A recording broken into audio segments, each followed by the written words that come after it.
To kind of start with the K-hole work, I think it kind of originally became aware of trend forecasting reports because I was working with the artist Brian Trecarton, who had included this term transhumanism in a video that he made for the new museum triennial in I don't even know, 2008.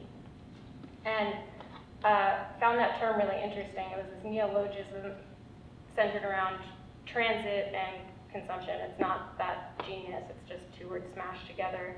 But what it was explaining was sort of like an armchair sociological concept of, people sort of consuming at different levels in flux over space and time, and that the idea of the consumer was no longer a static being, that they weren't really interested in owning goods. They're more interested in kind of capitalizing on their assets, which is resulted in the sharing economy and all of those things. So I kind of became aware of trend forecasting as a form through this, and then partnered up with 4 other friends to use that form and kind of subvert that form to produce our own version of kind of armchair cultural analysis. We thought it multiple times what qualified us to do that. Nothing, except for the fact that we were pretty convinced that being artists and being cultural producers in New York City in our early 20s gave us a certain level of observational clout, and we fancied ourselves good pattern recognitioners based on our comp lit and arts educations at different colleges. This picture here is of us working in our studio that for a while ended up coming up really high when you just Google search millennials working, looking for stock images, and had friends over the years being wait, is that you? And yes, we kind of basically became this stock image of a kind of very kind of precarious ad hoc form of knowledge work that was becoming increasingly popular at the time. I think at the time you were seeing different organizations like DIS or us, and there were numbers of collectives, the jogging, that were trying to use different media or existing media, be it Tumblr or trend forecasting reports or publications, to kind of get the message out, and not, and I think also being really motivated by trying to exit this logic of the art world that we found to be in many ways very myopic. There must be a way to kind of take the things that we were learning and observing and use communication as our main interest, and the kind of reason for us doing these things was to make information visible and to kind of share information. So we made these PDFs and we circulated them for free, and you won't believe what happened next, which I will get into in a bit. But namely, what happened was that we started from an arts context and immediately wanted to kind of have this information flow bidirectionally into the worlds of marketing and commerce and in the art world, because we were seeing a lot of the tactics being employed by brands like Calvin Klein or whatever, also being employed by artists like Wade Guyton, for instance. What ended up happening was that we did a third report that coined the term normcore, and we very quickly jettisoned into being the actual thing that we were critiquing, and still, very largely believed that we could change things from the inside and maintain some sense, of critical distance, though I don't know that we necessarily even thought that that was possible. But anyway, the big things that we were trying to do at that moment were make money, make beauty, and make sense, with different levers being pulled on those 3. We did that until 2016, because all bands, things fell apart. And everybody kind of went off and did their own work, both kind of hybridly in and out of the field, and that's where I kind of find myself today. The path that I've tried to take since then is, this is an excerpt from one of my visual works, is really trying to get more into the being known side of this false dichotomy, but embracing complexity a little bit more, trying to not operate at the speed that advertising agencies demand, and kind of create or hold some sort of space for a different sort of tempo of working. And then this one of my favorite existential questions posed by the MTA and David Reinfurt, is really kind of try to think about the relationship between both time and value, which I think that just came up continually and will forever, you know, when you're in an industry, both amongst art and marketing, that just demand insane volumes of both at the same time. The way that I've kind of framed this talk is that, you know, getting into this when I was like 20, 21, I had a lot of very strong opinions, though slightly loosely held. And one of the biggest things that I learned from K-Hole was to have the confidence to make these like pretty insane declarative statements in a really public arena. That was like made a little bit easier because I could kind of hide behind the collective voice and this tone and this like very much, you know, authorless character that had been developed that allowed us to kind of take on this attitude. But needless to say, I think in hindsight, there are some things that I've said and actions that I've done where I'm like, I don't know that I think that that's true anymore. So we have first impressions, second impressions. The first one was that when we really got into trend forecasting, we had this belief that just like pattern recognition and seeing the future would be able to change it in some way. I think that, you know, just since the dawn of time, seers have provided information, but without interpretation and then without application, it tends to kind of fall flat. And I think that there's, you know, a few quotes from, you know, the Frieze or Sun Tzu about tactics without strategy and whatnot. The other thing that we realized is that artists and designers are really good at pattern recognition. I think that all of us, you know, think of ourselves as people that can look out into the world and connect the dots. Fewer are good at interpreting the patterns that they may identify, and even fewer are good at figuring out how to put those things to use. That's not to say that any time that you recognize a phenomenon emerging in, you know, cultural behavior, you need to do something with it, but knowing that sometimes if you do identify something, someone else might run with it, and that gets to a later impression as well. So this one's just kind of pretty cut and dry. Just because you know something doesn't mean that you can impact change. Yeah. Another thing that I kind of started with thinking was that change was only possible from the inside. Where this came from in a big way was that, like, in undergrad and the sort of version of the art world that I was coming from, I was really kind of like educated in the, you know, practices of institutional critique. And these kind of fully embedded practices like experiments in art and technology or artist placement group. And it really like also kind of fell under this totalizing system of capitalist realism that there is no outside of the market, and you know, once that is taken as fact and natural order, then really what your possibility is just to kind of get sucked up into the void. You know, that's still arguable. I don't know if that's true or not true, but there are a few instances that sort of like inspired me getting into this in the first place. You know, like what being on the inside means. Well, there are a few artist projects, this Dan Kremlin being an example of which like really uses the language in terms of the market to critique it. Also, a project like this is really looking at self-branding, you know, the kind of corporatization of art practices and whatnot. But that just seemed like one aspect of like trying to change something using the logic or language of the market. The second one is like a little bit more tongue-in-cheek. You know, there was quite a bit, especially in the 90s and early 2000s, of like what I would call corporate drag. So the sort of branding and self-corporatization just for the aesthetics of it, without, you know, the practice of it. One of my favorite examples of this are the artists Peter Fenn, Colleen Fitzgibbon, Jenny Holzer, Peter Naden, Richard Prince, Terry Winters, all these people. Kind of pictures generations artists came together to create a very kind of vague aesthetic services office, adaptable to any client situation. After like numerous versions, you know, trying to get into what exactly they did, I've never truly been able to find out, except for that I think that they came together for a few meetings and then decided that it wasn't, you know, really going to work. But I think that also in this model of like changing something from the inside, kind of mimicking the forms, using the language, using the tools, all of that, can kind of result in an aestheticization of bureaucracy. It's kind of like bureaucracy theater in a way, but can still be deeply deeply effective. So this example, the artist placement group, was conceived by Barbara Stavini in London in the mid-60s. It came out of a kind of countercultural ideology where it was really kind of like believing in this virtuosity of the artist subjectivity, that bringing in an artist, bringing them into big business, government, anything like that could like truly change the narrative.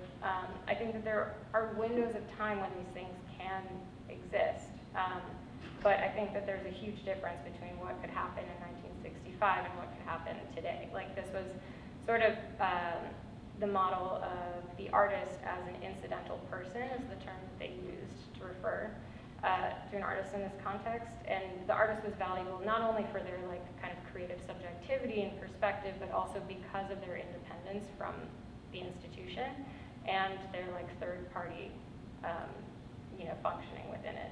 People that were involved in this were people like Joseph Beuys or Stuart Brisley, hugely impactful artists of the 20th century who really thought that art could impact social change outside of its boundaries. I think that like in all of this like making change from the inside, a term that has been getting more, or kind of like a mode of thought that has been getting more traction now is like, what is the subjectivity of the artist as consultant? And what is that artist's role? Are they being immediately recuperated and instrumentalized? Is there a possibility for agency in this model?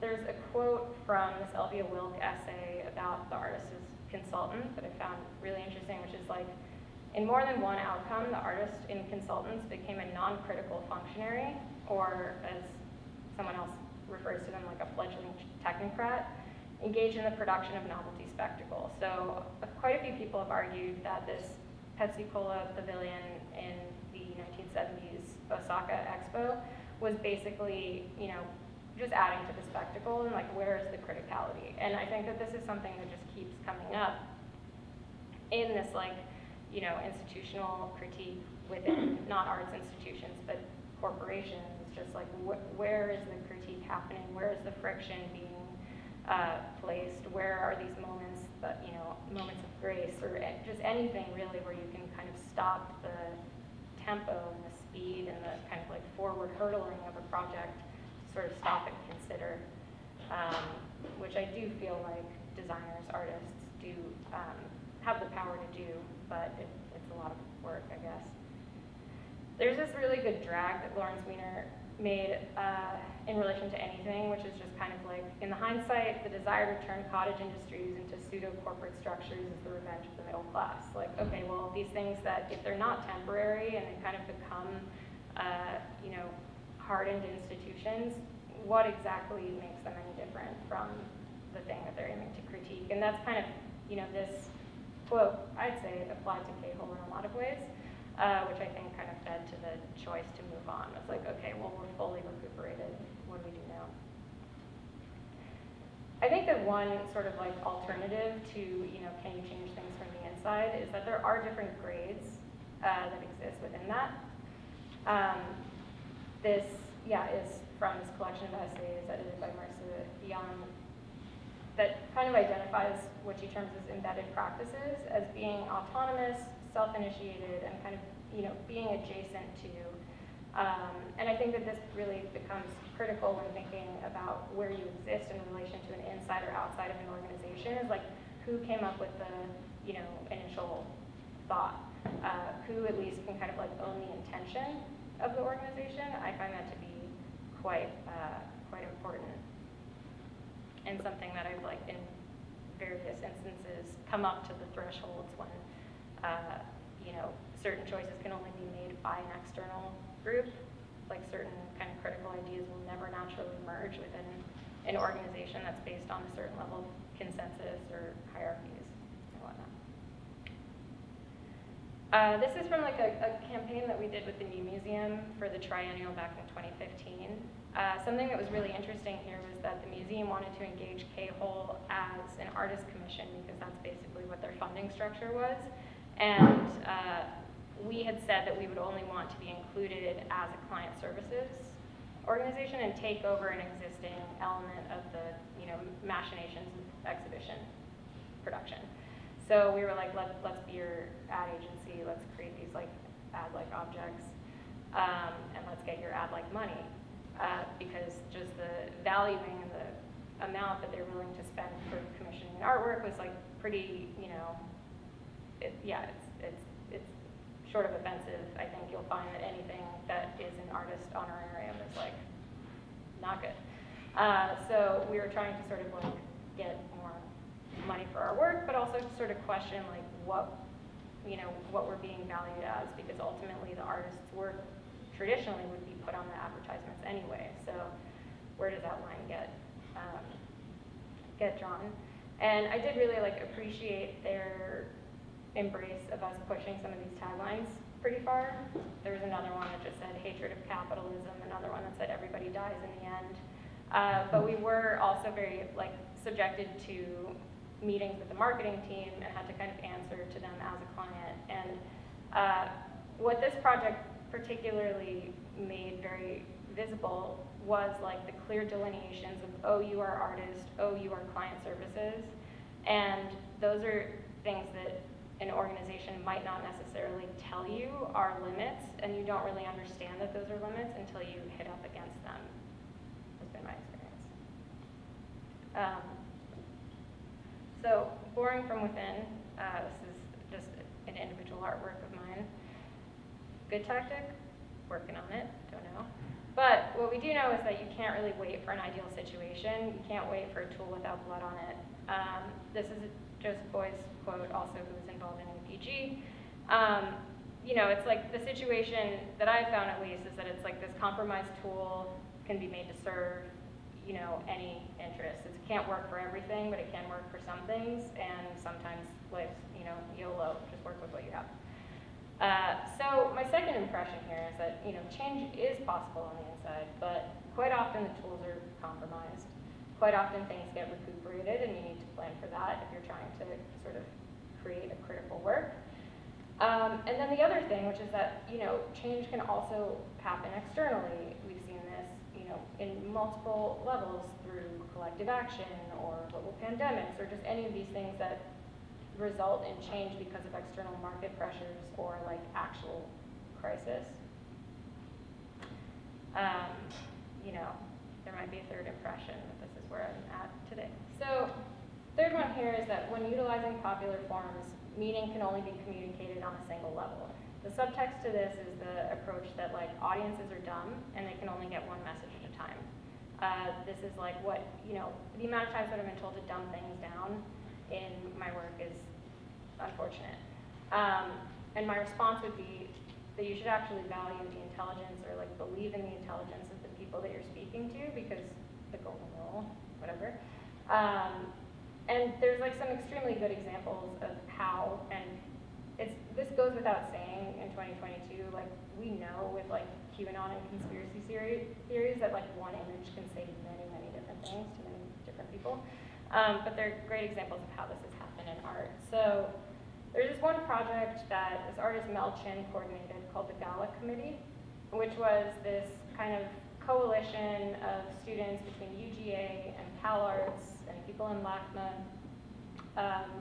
in LA, and they all kind of came together to approach the set dresser and art director of Melrose Place, the 90s TV show, and had kind of proposed to, you know, do a series of interventions over 3 years where they were kind of going to slip in different, you know, subversive or just kind of controversial elements into the show over time. So, for instance, this bedspread, they wrapped this one character in this bedspread for 2 episodes, and the pattern is of this, the chemical structure of RU-46, which is an abortion drug used widely and was recently banned in New York. So it's kind of like a pro-choice message occurring.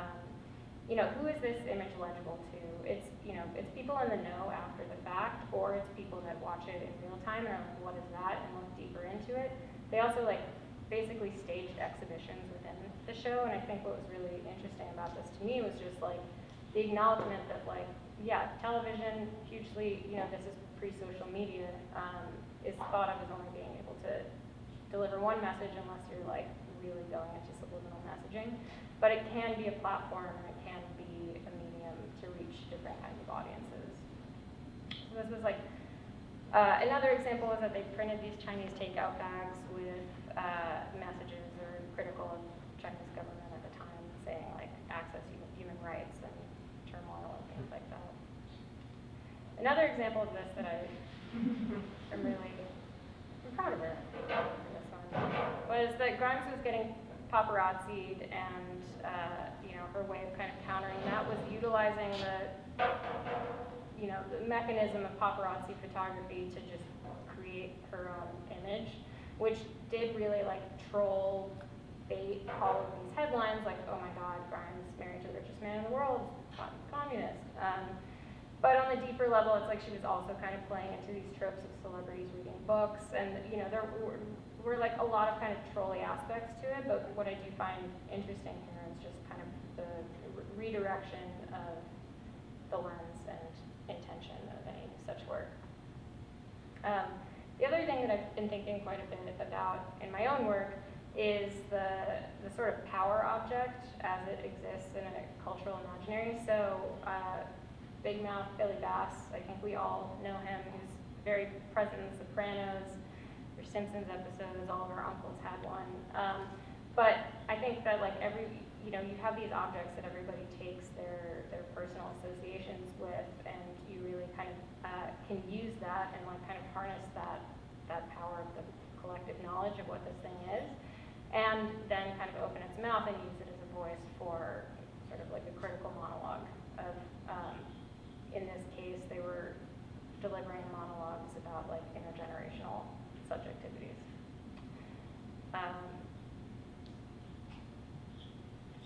Like other kind of things that I've been thinking about in my work are just how you can use like both power objects and power images and these kind of existing cultural forms to subvert them into becoming text for your own ends. It's basically fan fiction. It's a tactic that's been used by the situationists and lettrists for years. It's nothing new, but I think that there are, a power to readdressing these things in different times as well. So my kind of takeaway on this one is that works of art and design can carry multiple levels of information to the viewer, and that they may reach different audiences at different times. So like the Mel Chin project, that's something that had a resurgence. All of the work was restaged at the Red Bull Arts Gallery. I'm not sure exactly what it was called. But different things take on signification at different moments. So like you guys might be making work and it won't hit until years later, and you won't really know why. But you see it happen with like memes all the time. It's just like, how did this one get surfaced? Why did this one get surfaced? Time changes things. And then I think this is the last one, but really like, I think with K-Hole, with my own art, kind of went into it thinking that you can control the narrative. I think we all know that it's very easy to lose the thread, that basically any work that you put out into the world can be decontextualized and serve another master.